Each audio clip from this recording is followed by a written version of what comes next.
illa biibilin au baqarin ahliyah au ghanamin bisairi anwa'iha.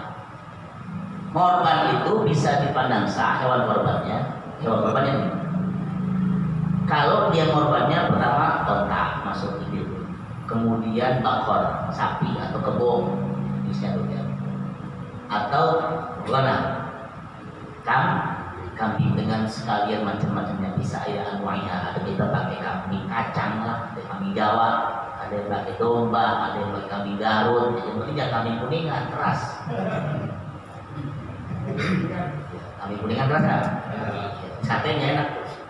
Kambing kuningan sate. Saya kalau bawain kambing kuningan saya nggak mau. Kambing Garut boleh. Ya, ini ijma ulama berdasarkan apa? Firman Allah Ta'ala, a'udzubillahi minasyaitonir rajim, wa likulli ummatin ja'alna mansakan liyadhkuru ismallaha 'ala ma razaqahum min bahimatil an'am. Jadi bagi setiap umat kami jadikan mansak. Mansak ini apa artinya? Tata cara bagaimana kita nusuk ibadah kita, agar supaya mereka itu menyebut nama Allah Ta'ala dengan apa yang telah diberikan kepada mereka, yaitu min bahimatil an'am, daripada hewan ternak. Walam yunqal 'anil Nabi sallallahu alaihi wasallam, dan belum pernah ada dinukil dari Nabi sallallahu alaihi wasallam, wala an ashabihi, dan juga tidak ada dari sahabatnya, at-tadhiyah bi ghairiha, orang korban misalnya selain dengan yang tiga tadi.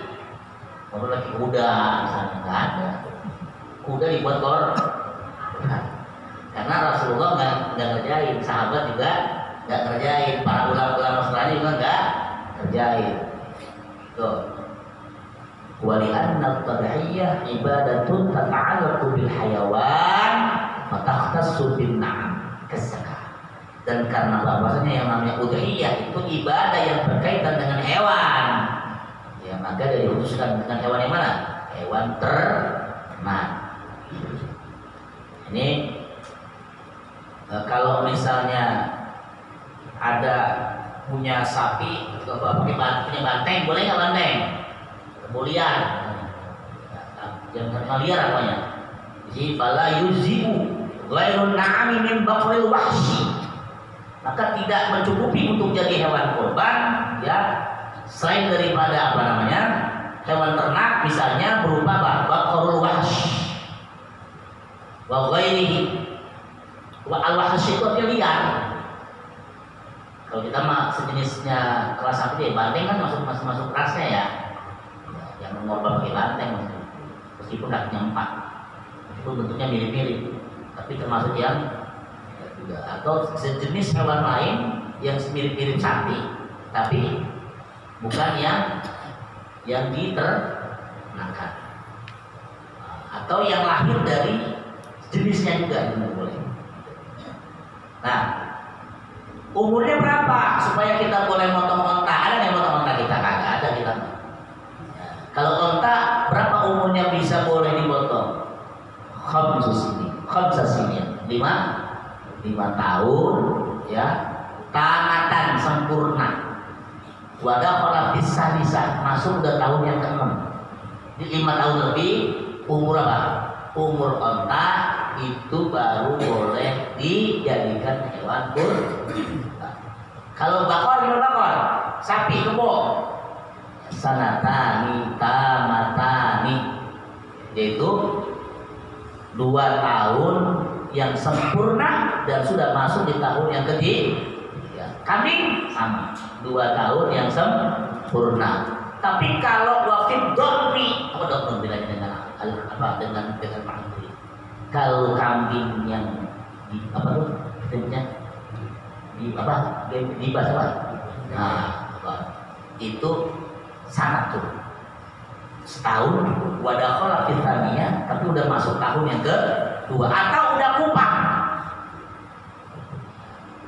atau sudah apa? Asqata sin, sudah apa namanya kalau ya kan ya, sudah gugur di giginya, nah, tanggal giginya. Walau qabla sana, sekalipun tanggalnya copotnya tadi itu sebelum mencapai umur 1 tahun. Mana hadisnya? Li ummi khabarin dhahu bil jaz'i min ad-dhani fa innahu jaisun. Berkorbanlah kalian dengan jadah. Itu tadi yang usianya ya, tidak apa? Baru setahun lebih atau yang sudah apa? Yang sudah apa? Yang sudah tanggal giginya binadhani ya, fa innahu jaizun, karena hukumnya itu boleh. Wa yakunu dzalika kal bulughi bi sinni aw al-ihtilam fa innahu yakfi asbabahuma. Nah, yang berikutnya saya potong potongnya kalau itu waktu cepat banget ini. Ya, jadi kalau mau nanya boleh, saya kasih waktu sedikit kalau bisa jawab. Boleh nggak orang korban pakai hewannya perempuan, nggak betina? Nah, sekiranya orang itu, betul nggak? Karena ada orang lain bilang ke saya, nggak boleh itu korban pakai. Nah itu jawabnya nggak pakai kita. Boleh. Tajuzul udhiyatu bidzakari wal untha ijma'an wa in kathara nadwan dzakar wa wiladul untha. Jadi orang boleh yang pakai perempuan betina? Boleh. Ijma' ulama itu. Khunsa aja boleh, atau khunsa? Hewannya bencong. Hewannya bencong. Jangan salah, bukan orang doang. Khunsa itu artinya bencong. Laki kagak, perempuan kagak. Bukan bencongnya narik plus betot ya. Itu benar-benar ya. Itu bencong-bencongan. Ini artinya apa? Banci. Bukan bencong, banci. Bukan banci yang suka pakai bas betot, cuma orang-orang nyamar, laki-laki pura-pura perempuan. Ini benar. Jadi yang sebenarnya unta itu baina dzakar wal unta. Ya, antara laki perempuan dia enggak udah susahnya. Apalagi yang unta muskil gitu. Ya. Nah, tapi sekalipun perempuan itu boleh, ya, adzakar afdalu alal asal. Hewan yang berdiampak jantan itu lebih afdol ketimbang kita ngorban pakai hewan yang betina. Ini yang mansus. Artinya yang ada di dalam nas-nas al-hadis syafi'i itu begitu. Jadi lebih afdol yang jantan. Yang betina boleh, cuma kurang afdol. Jangan dibilang nggak boleh, boleh, tapi lebih afdol yang ini penting karena ada yang ngomong begitu. Kenapa katanya li'anna lahmahu atyab? Karena kalau yang laki itu dagingnya lebih. Tapi kok ada orang jual dulunya semua sate perawan ya? Iya, sate kambing perawan. Maksudnya kambingnya pakai yang betina. Oh ada di Meruyung, setiap Sabtu saya lewat situ. Iya orang saya kalau Sabtu gilirannya di Depok berangkat dan hampir empuk juga si kambingnya. Nggak percaya? Empuk juga itu. Cuma memang katanya ada yang alam yang tahu kambing itu tukang kambing dah. Ya. Bener nggak tuh kambing laki katanya dagingnya lebih enak? Gitu. Makanya alasannya satu itu. Tolong alat bisor. Nah, wa kama tajuzu bil dzakari wal unsa tujzi'u bil khunsa. Kalau laki boleh, perempuan boleh, khunsa itu boleh. Di annahu dzakar aw unsa wa kilahuma yuzi'u wa laysa fihi ma yanqusul. Nah, kalau dia boleh kenapa? Karena ya dia juga mengandung unsur laki dan juga mengandung unsur, jadi boleh motong kambing yang bencong, yang banci. Tapi kita nggak tahu gimana bedanya tuh, kecuali tukang kambing. Kalau kelihatan pusing, misalkan artinya dia punya kelamin besar nggak ada, ya dari nggak kelihatan. Nah, tapi tetap ya kalau kita sebisa mungkin korban itu wa yuqaddamu dzakaru alaihi, lebih dahulukan yang jantan daripada yang betina. Nah, itu masalah ini ya. Saya potong-potong aja nih karena banyak semuanya. Masalah warna ada nggak warna urusannya? Ya, warna apa aja. Tapi di fikih mah ditulis. Mana yang paling afdal? Al-baydha. Apa itu? Warna kulit sapi warna putih itu lebih utama sebenarnya daripada sapi yang warnanya ada coklat-coklat hitam. Sapi PO atau PO, ya, sapi PO ya namanya. Kalau yang punya ini layar yang robek, gede banget. Putih itu warnanya kulit sokro, kuning-kuningan, agak kuning-kuningan kan kalau kuning-kuningan tuh. Ya. Kemudian ada yang al-ghufra malayasku bibayauliha. Ini putih ada sedikit warna putihnya itu yang nggak begitu banget ya. Kayak apa sih berarti kalau warnanya kayak broken white gitu kan? Itu berapa dekat? Warnanya apa tuh? Agak putih tapi nggak putih banget. Kemudian ya al-hamra itu ahmar, warna merah. Ada yang merah. Ada. Kemudian ada yang antara warna putihnya dengan warna hitamnya itu imbang. Imbang bulqon. Jadi ada kambing yang sapi yang kadang-kadang putih, terus ada hitamnya. Kemudian imbang, itu masalah warna. Ada kemudian baru warna hitam, tsumma sauda. Warna hitam. Nah, ini masalah warna. Ya kalau itu sih warna kita nggak banget ya. Yang penting satu, hewannya sehat, kagak cacat. Termasuk cacat apa? Matanya kagak hijau. Bukan hewan yang patah. Apanya? Misalnya kakinya atau salah satunya di bagian tubuhnya. Dan kalau kita beli itu kan turun dari truk. Ya, nuruninnya sembarangan, ketat, lalu dekatnya gitu, ya ribet juga gitu. Orang bilang gak apa-apa kali, orang udah telanjur, gitu orang dia bilang. Ya lebih juga, syaratnya orang korban itu korbannya harus yang sehat, dalam arti bukan hanya gemuk, tapi juga terhindar daripada penyakit, termasuk daripada cacat di dalam tubuh dia, tadi misalnya atau kupingnya putus satu, ya habis berantem dia, ya tahu copot atau dua-duanya.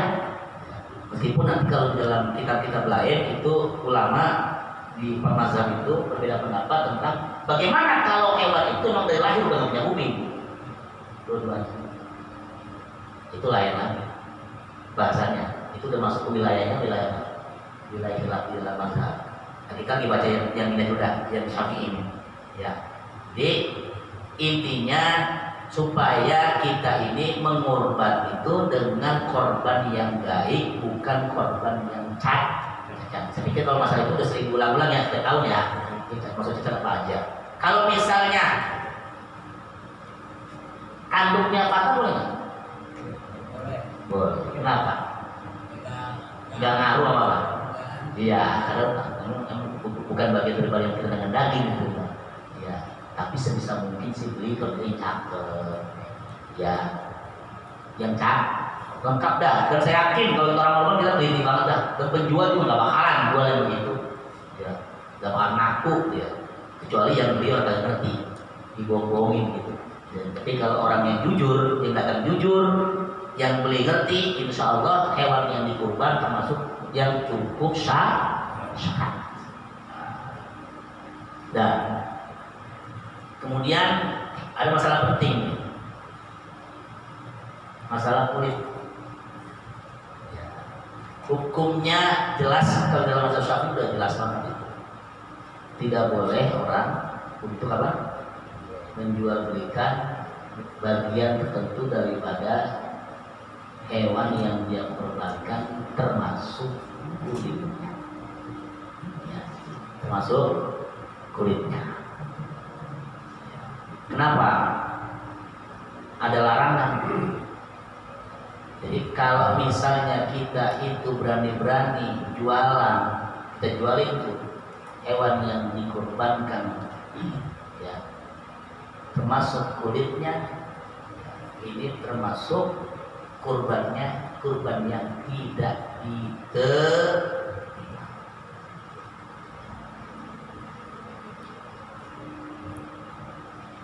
Ada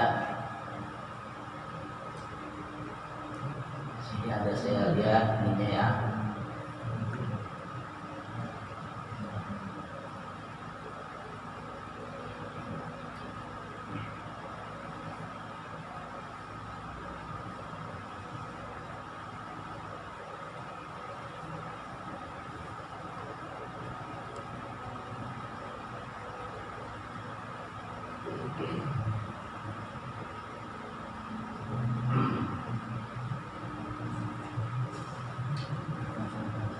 Jadi siapa orang yang mau berkorban, siapa orang yang berkorban, tapi kemudian menjual satu bagian daripada hewan kurbannya, maka dianggap tidak ada kurban berikutnya. Tidak coba-coba. Ya, ini yang kalau misalnya orang bilang ada yang bolehin, jadi kita yang ngomong bahasa Syafi'i ini ya. Karena kemarin ada di YouTube, saya nonton di YouTube, kutipannya ya kita mau tambah juga. Hanya sayang neranginya sepotong-sepotong. Seakan-akan ada pendapat lain yang mengatakan boleh.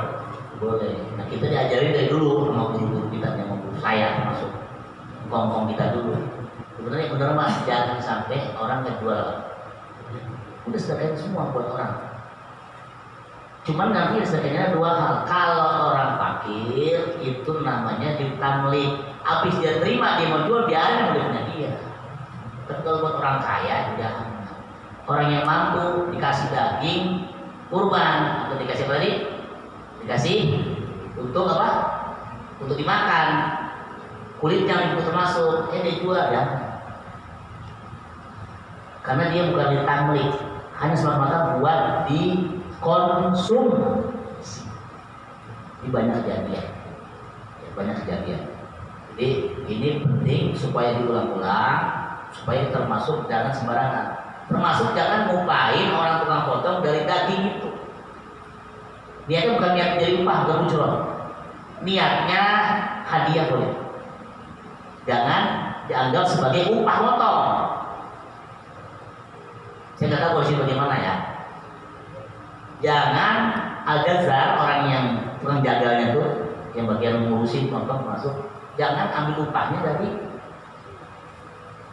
Bahkan yang benar pak, yang ngupain itu yang motong. Maka kalau ada orang nganterin hewan ke sini, kambing misalnya, sekalian kasih apa? Buat ongkos motong, kita. Nih buat ongkos motongnya, itu nggak apa-apa. Itu ada berada di luar apa? Di luar daripada kurbannya. Jangan dibilang nih, gue bayar lo pakai, jangan. Nggak boleh. Harus perhitungannya matang nih, ya jangan sampai kita nanti ngurangin nilai apa ya hewan yang tadi semestinya namanya kurban jadi bukan kurban, gara-gara diambil buat apa? Ya. Nah.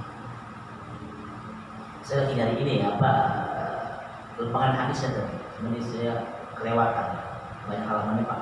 Ini karena pakai laptop jadinya, iya, lumayan.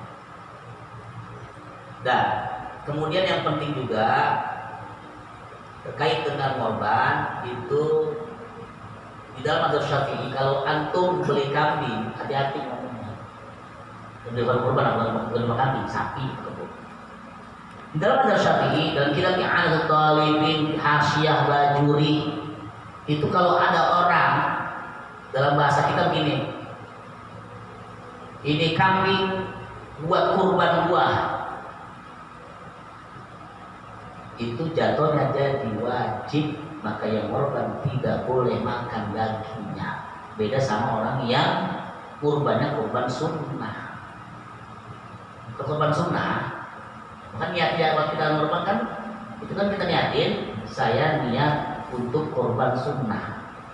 Bukan bilang dengan mutlak, ini kambing saya jadiin buat hewan kurban saya. Itu jadinya katanya, jadinya wajib. Ini saya baca yang di Al-Talibin ya. Yusannu tadhiyah bi niyati udhiyah. Berkurban itu disunahkan dengan niat udhiyah. Motong hewan. Ayustaratu fi haniyah inda dzabhi aw qablahu inda ta'yin lima yudhiyah. Artinya disyaratkan padanya niat ketika dia memotong kurbannya atau sebelumnya ketika dia sudah ta'yin menentukan hewannya. dengan apa yang dia pengen kurbankan. Wa ma'lumun annaha bil qalbi, dan sudah maklum itu mah niatnya adanya di hati. Wa tusannu bil lisani, disunahkan juga talaffuz niat dengan